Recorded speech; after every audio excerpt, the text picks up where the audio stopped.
I think it's unrealistic expectations or as a part and parcel, and we all face. So at times we expect some unrealistic things from business, and vice versa. Business expects. So it's primarily because we don't try to be in their shoe, and vice versa. They don't understand IT. So certain things to handle that is talk their language, okay, or talk in layman language, so that which they are able to understand, right? So then we can set the expectation right.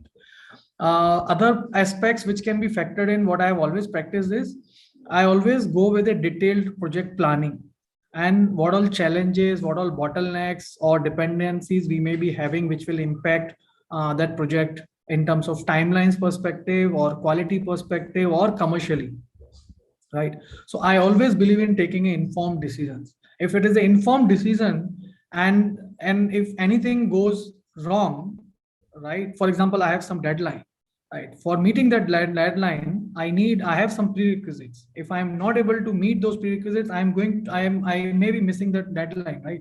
Now that deadline, ideally I may be completing in 3 months, but someone has set an expectation to achieve that in 2 months. No issues, it might be a bit, but for making achieving that in 2 months, you may need legs and hands, right? So you have to come up with what is required to meet any unrealistic expectation, okay, or what are the challenges or dependencies and why it is there. If we talk in layman language in this manner with our management committee or the business people, they will be able to understand that, and they will definitely support us. So I think going in a consultative and informed approach and with a proper well planned thing will help on this.